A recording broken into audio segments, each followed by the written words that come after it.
안녕하십니까. 전 세계가 코로나로 인해서 몸살을 앓고 있습니다. 오늘 주제는 코로나가 언젠가는 이제 종식될 것인데 그 다음 펼쳐지는 세상이 어떨지 한번 이것저것 예측을 해보도록 하겠습니다. 지금 전 세계가 코로나 확산으로 인해서 사투를 벌이는 가운데 중국과 한국에 이어서 유럽과 미국의 이제 정점에 다다랐다는 보도가 연일 나오고 있습니다. 하지만 코로나19가 가라앉아도 우리가 이전 생활로 돌아가지 못할 것이라는 전망이 나오고 있습니다. 그러면 정작 코로나19 이후 어느 정도 종식이 된 다음에 이 세계의 흐름은 어떤 모습으로 바뀔까 생각해 보겠습니다. 예전처럼 다시 돌아가기는 쉽지 않을 것 같습니다. 코로나 시대가 코로나 발생 이전과 같을 것이라고 예상하는 사람들은 거의 없습니다. 미국 뉴욕 주지사가 지난 8일 우리가 일반적인 상태로 다시 되돌아갈 수 있을 것 같지가 않다. 나는 코로나 이전의 시대로 돌아갈 수 있을 거라고 생각할 수가 없다. 또 우리가 똑똑하다면 대신 뉴 노멀, 그러니까 시대 변화에 따라서 새롭게 부상한 어떤 표준을 구현할 수 있을 것이다라고 얘기했습니다. 우리나라 정세균 총리도 며칠 전에 이와 유사한 발언을 했는데 지난 13일 날 예전과 같은 일상으로 상당 기간 어쩌면 영원히 돌아갈 수 없을지도 모른다라고 얘기했습니다. 그것은 어느 정도 경제활동을 영위하면서도 코로나 전파 위험을 낮추기 위해서 여러 필요한 것을 고강도로 사회적 거리두기 등등 지속하는 생활 방역을 해야 된다라고 얘기를 했고, 생활 방역 이 자체가 코로나19 이전의 삶으로 다시 복귀하는 것을 의미하는 것은 아니다라고 강조했습니다. 특히 사피엔스를 쓴 이스라엘 미래학자 그 유발 하라리 같은 경우 역시 비슷한 예를 들었는데, 미국 공영 라디오 방송에서 뭐라고 얘기했냐면, 코로나의 위기는 우리 시대에 있어서 지극히 중요한 사건이 될 가능성이 있다라고 보고, 오래된 규칙은 산산조각이 나고 새로운 규칙은 아직 만들어지지도 않았다라고 얘기를 했습니다. 앞으로 한두 달 동안 각국 정부나 국제기구 실제 조건에서 대규모 사회 실험을 실시하게 될 것이고, 그리고 그것이 앞으로 몇 년 이 세계의 형태를 결정짓게 될 것이라고 얘기를 했습니다. 특히 온라인 강의가 일상화될 거라는 예측을 했는데, 인터넷을 통해서 원격 강의가 보편화될 것이라고 예상했습니다. 이와 비슷한 게 원격 진로 같은 게 실제 이제 활용될 수 있겠죠. 특히 자기가 그 온라인으로 강의를 녹음하면서 경험했던 것도 얘기했고, 앞으로 시대가 이렇게 바뀌어갈 것이라고, 온라인 시대가 바뀌어갈 것이라고 예측을 했습니다. 한국에서도 사상 초유의 온라인 개학이 이루어지고 있습니다. 오늘 16일에 2차 온라인 개학이 이루어지는데, 초등학교 1학년부터 3학년까지를 뺀 초, 중, 고 400만 명이 한꺼번에 원격 수업을 듣게 됩니다. 당분간 전 세계도 유사할 것으로 보이는데, 섣불리 개학했다가 감염자가 속출하게 된 그 싱가포르 사례가 그렇습니다.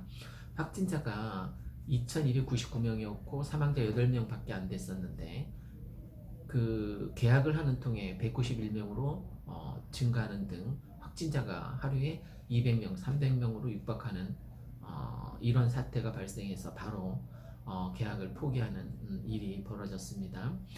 싱가포르 교육부 장관은 학교는 어린이에게 가장 안전한 장소라고 얘기를 했는데, 계약을 하고 나서 보니까 전국 유치원에서 막 확산자가 늘게 되고, 그래서 철회하고 재택학습으로 바로 전환했습니다. 이와 같은 온라인 강의는 확산될 것이고, 국내 대학의 어떤 몰락을 가속화할 수도 있습니다. 그 이유는 해외 유명 대학의 명강의가 집에서도 쉽게 들을 수 있기 때문에, 그런 환경이 계속 지속되다 보면 아무래도 국내 지방대학 같은 경우는 적지 않은 타격이 없지 않아 있을 것 같습니다. 두 번째로 재난지원금을 뿌리는 세계 각국에서 최저 소득을 보장하는 제도가 상시화될 거라는 거죠. 세계 코로나 사태를 통해서 기본소득 보장이 얼마나 중요한지 깨닫게 됐다라고 하라리 교수는 얘기를 했습니다. 수년 전부터 일부 전문가들은 기본소득 보장이라는 것을 검토하고 있었지만 지구상의 거의 모든 정치인들은 이런 생각이 소박하고 비현실적이라고 생각해서 이를 실제 실험을 거부했다고 합니다.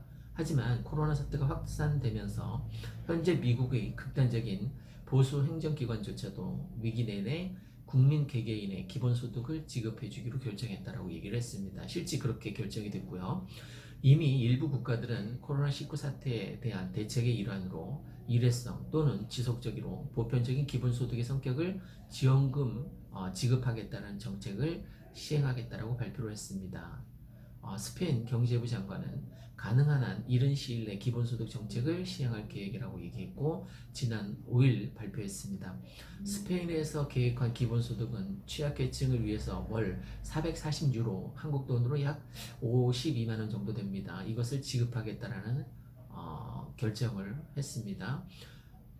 그리고 미국에서는 2조 2천억을 풀어서 코로나가 경기 부양책의 일환으로 일정 소득 이상의 국민을 제외하고 미국인 1인당 1,200달러, 한국 돈으로 한 145만 원 정도 된답니다. 이 현금을 직접 지급할 예정이고 벌써 계좌번호로 송금하는 일이 실행되고 있습니다. 프란치스코 교황도 지난 12일 부활절 서한을 통해서 보편적 기본소득을 지지하고 나섰습니다. 교황은 서한에서 존엄을 부여할 보편적인 기본소득을 고려할 적기라고 얘기를 했습니다. 그 다음에 지금까지 만연했던 사대주의 같은 게 해체될 가능성이 있고 그동안 선진국이라고 여겼었던 유럽, 미국이 더 이상 세계를 주도할 수 없다라는 겁니다. 그동안 한국에는 서양 우월주의, 즉 사대주의가 만연했던 게 사실입니다. 한국의 뛰어난 점을 서양에 알리고자 했고 이를 인정받고자 애쓰는 모습이 우습다라고 풍자하는 흐름이 있었습니다. 유명 인사들이 뭐 Do you know 김치, 싸이 뭐 이런 말들을 연방하면서 한국인들의 사대주의를 드러낸다는 비판을 받아왔습니다. 뭐 유명 예능 프로그램 비긴 어게인이라던가 윤식당, 어서와 한국은 처음이지 이런 프로그램에서도 서양인들에게 우수한 한국의 모습을 보여주려고 안달을 받았다라는 지적도 있습니다. 하지만 코로나 사태가 미국과 유럽을 휩쓰면서 아시아와는 비교할 수 없을 정도로 심각한 피해가 서양 사회 전반에 걸쳐서 발생했습니다. 그동안 글로벌 리더 미국, 선진국, 유럽이라고 얘기했던 게 다 환상에 불과하다고 느껴질 정도입니다. 사재기가 없던 한국과 달리 서양, 유럽 전반에서는 두루마리 휴지 사재기가 발생했습니다. 그리고 프랑스에서는 한국의 감염자, 동선 공개 등 모바일 정보를 이용해서 방역을 비판하면서 한국은 감시국가다, 뭐 밀고국가다라고 비판을 해왔습니다. 그런데 실제 자기네 나라가 코로나로 인해서 감염이 확산되자 한국을 인정하기에 접어들었습니다. 이게 이제 코로나 사태를 계기로 서양 우월주의가 이제 쇠퇴하게 될 거고 미국, 유럽이 주도해온 국제 질서도 개편될 가능성이 높습니다.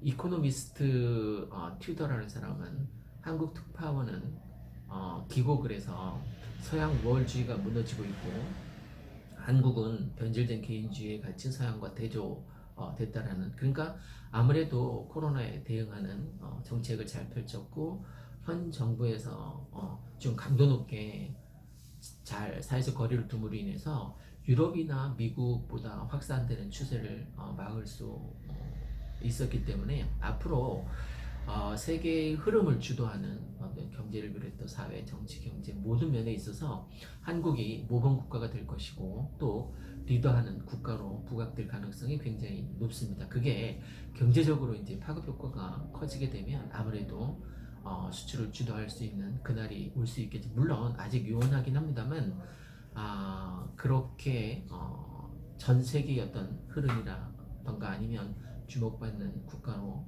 한국이 급부상함으로 인해서 보다 자동차 수출이라던가 아니면 기타 반도체 수출에 있어서 좀 더 세계를 주도할 수 있는 국가로 나아갈 수 있는 가능성이 없지 않아 있습니다. 자, 코로나 사태로 인해서 일상이 많이 흐트러지고 많이 망가졌습니다만 조금만 더 참으면 지금 3일째 20명대 유지하고 있으니까 충분히 저는 종식될 가능성이 대한민국은 있다라고 생각됩니다.